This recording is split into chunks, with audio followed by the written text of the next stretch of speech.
So hey guys, welcome back to the second part of नागिन story, जिसमें हम नागिन सीजन 3 और नागिन सीजन 4 की कहानी को पढ़ेंगे। तो चलिए नागिन सीजन 3 की कहानी को शुरू करते हैं, जो शुरू हुआ 2 जून 2018 को और ख़त्म हुआ 26 मई 2019 को। तो चलिए शुरू करते हैं नागिन सीजन 3। 100 साल की तपस्या के बाद नाग रानी रूही और उनके प्यार नाग विक्रांत को इच्छाधारी होने का वरदान मिलता है। 100 साल के इंतजार के बाद वो दोनों प्यार में एक होने वाले थे कि तभी वहां पहुंचता है सुमित्रा का बिगड़ायल बेटा यूवी। अपने 10 दोस्तों के साथ मिलकर उसने नाग रानी के साथ बदतमीजी की और उनके नाग विक्रांत को गोली मार दी। वो दोनों खाई में गिर जाते हैं। तब वहां पहुंचता है यूवी का बड़ा और सीधा भाई माहिर और उससे वो बंदूक ले लेता है। रूही जब पीछे देखती है तो उसे लगता है कि माहिर भी कातिल है। वे सब वहां से चले जाते हैं और रूही कसम खाती है कि वो अपने प्यार के कातिलों को जिंदा नहीं छोड़ेगी। वो चेहरा बदलकर उनसे इंतकाम लेने के लिए वहां पहुंच गई। 6 महीने बाद यूवी की शादी होने वाली होती है एक सीधी साधी लड़की बेला से, कि तभी वहां पहुंचती है नागिन विशाखा। सभी लड़के उसकी खूबसूरती के दीवाने हो जाते हैं और एक को विशाखा मार भी देती है। यूवी की शादी वाले दिन विश उसे भी मार देती है। अपने परिवार और बेला की इज्जत बचाने के लिए माहिर बेला से शादी कर लेता है। रिसेप्शन की रात विश हवेली जाती है और उसके पीछे बेला और उसके पीछे एक कातिल रेहान वहां जाके उसे पता चलता है कि बेला भी नागिन है। विश और बेला रेहान को मार देती है। जी हाँ, बेला ही है नागरानी रूही, जो अपना चेहरा और अपना नाम सब बदल कर आई है अपने नाक का बदला लेने। सब कातिलों को मार दिया था उसने, बस कुछ ही बचे थे और माहिर की सच्चाई और अच्छाई के कारण वो अभी उसे मार नहीं पाई थी। बेला माहिर को प्रपोज करने वाली थी कि तभी वहां कहीं से यूवी आ जाता है। वो यूवी नहीं था, बल्कि नागरानी का प्यार विक्रांत था, जो बचकर वापस आ गया। उसने जबरदस्ती बेला से शादी भी कर ली, फिर उन्हें हवेली लेकर गया और उन्हें वहां सारी सच्चाई बताई कि वो एक धोखेबाज है। नागरानी ने उसे एक तमाचा मारा और उससे कहा कि उसका सच्चा प्यार माहिर है और तुम्हारी शादी मुझसे नहीं बल्कि विशाखा से हुई है। कुछ दिन बाद माहिर को बेला की सारी सच्चाई पता चल जाती है और वो उससे नफरत करने लगता है। और वहीं बेला को पता चलता है कि विक्रांत सच्चा है और विक्रांत से वो सब कुछ उसकी माँ करवा रही थी। बेला ने जब उसकी माँ का चेहरा देखा तो उसके होश उड़ गए। वो सुमित्रा थी। जी हाँ, वही सुमित्रा जो माहिर की सीधी साधी माँ थी। वो एक नागिन थी। माहिर पागल हो जाता है। सुमित्रा उसे अपने बस में करके रख लेती है और बेला को घर से निकाल देती है। पैसों के लिए वो माहिर की दूसरी शादी करा देती है। बेला ही माहिर से रूप बदलकर दूसरी शादी करती है। फिर आती है तामसी, एक छोटी बच्ची पर बड़ी बुरी। वो माहिर और बेला को मार देती है। तामसी राक्षस की बेटी थी, एक राक्षसी थी वो। माहिर और बेला का दूसरा जन्म होता है मिहिर और श्रावणी के रूप में। श्रावणी 25 साल पूरे होने पर नागिन बन जाती है। उसे सब याद आ जाता है। वो मिहिर से मिलकर उसे भी सब याद दिला देती है और फिर वो विश से भी मिलती है। फिर श्रावणी नागमणि की खोज में निकलती है। उसे एक किताब मिलती है, उसमें नागिनों की महानागरानी की कहानी थी कि कितनी बेरहमी से महानागरानी के पिता और पति ने मिलकर उनकी हत्या की थी। जी हाँ, नागिनों की महानागरानी शिवांगी ही है। श्रावणी ने तय किया वो महानागरानी शिवांगी के पिता और पति को सजा दे के रहेगी। उसने और विश ने मिलकर ऋतिक और रॉकी को ढूंढ लिया। वो दोनों बिजनेसमैन बन गए थे, इसलिए विश और श्रावणी भी बिजनेस वुमेन बनकर उनके पास गई। अपनी बातों में बहला फुसलाकर उन्हें मंदिर लेकर गई और वहां उन्होंने अपना असली रूप उन्हें दिखाया।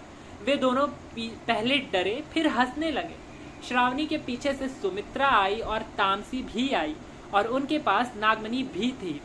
उन सब ने विश और मिहिर को कैद कर लिया और श्रावणी को तड़पाने लगे।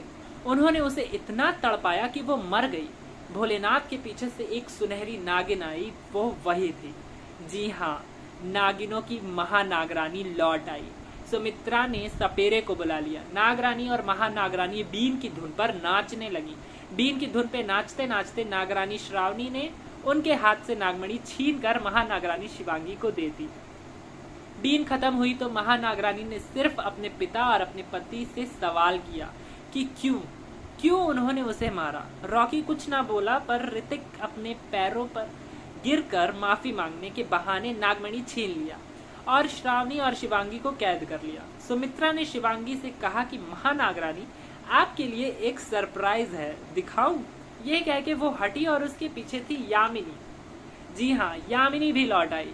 यामिनी ने शिवांगी को जैसे ही चाकू घोंपना चाहा, तूफान आ गया। सबकी रस्सी खुल गई। शिवांगी ने यामिनी को नागमणि से भस्म कर दिया। श्रावणी ने सुमित्रा और तामसी को खत्म कर दिया। अब बारी थी रॉकी ऋतिक की। मिहिर को एक पन्ना मिला, उसमें वो पन्ना शिवांगी को दिया। उसके बाद शिवांगी ने पूछा, कौन हो तुम दोनों? रॉकी ऋतिक ने अपना हाथ थाम लिया और दो मुही नागिन बन गए, और वो दो मुही नागिन शेषा थी।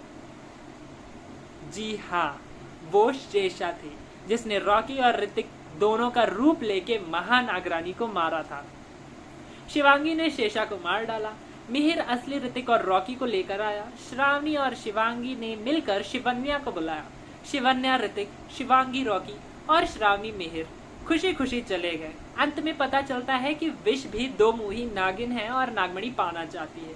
यहीं पर नागिन सीजन 3 खत्म हो जाता है, जहां पर एक हैप्पी एंडिंग भी होती है और एक ट्रेजेडी भी, जिस ट्रेजेडी में ये होता है कि विश भी निगेटिव है।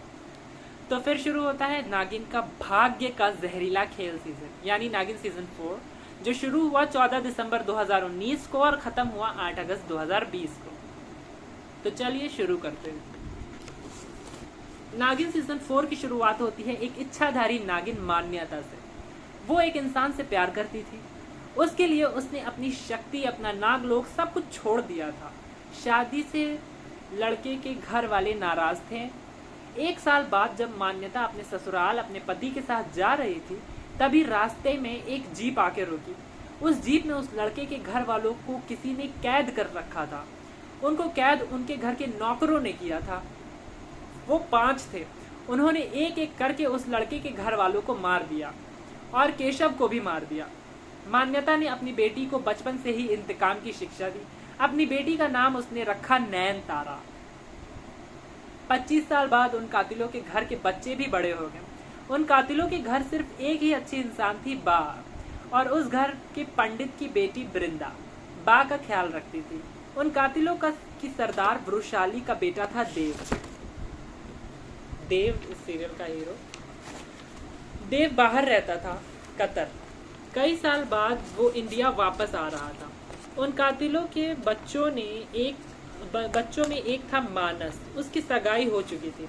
नयनतारा उसकी मंगेतर की दोस्त बनकर उस घर में घुसती है। सब लड़के उसके दीवाने हो जाते हैं। सब लड़के पार्टी करने के लिए होटल जाते हैं। बृंदा वहां पहुंचती है। सब बृंदा से जलते हैं, इसलिए उसे दरवाजे के बाहर खड़ा कर देते हैं ताकि कोई अंदर ना आए। देव वहां आ जाता है। देव और बृंदा लड़ने लगते हैं। तब बृंदा को पता चलता है कि वो उसके बचपन का दोस्त देव है। फिर आता है नयनतारा का बर्थडे। मान्यता को लगता है कि आज उसकी नयन नागिन बन जाएगी, पर नयनतारा नागिन नहीं बन पाती है। मानस बहुत ही बदतमीज रहता है। वो बृंदा को घसीट कर ले जाता है कि अचानक बृंदा बहुत भारी हो जाती है। वो पीछे देखता है तो वो एक नागिन बन चुकी होती है। मान्यता को लगा कि उसकी असली बेटी को भी उन कातिलों ने मार दिया है। उनसे बदला लेने के लिए वो मानस को मार देती है। कातिलों को पता चल जाता है कि मान्यता जिंदा है। वे मंदिर जाते हैं। मान्यता उन्हें मारने लगती है कि तभी पीछे से बृंदा नागिन रूप में आ जाती है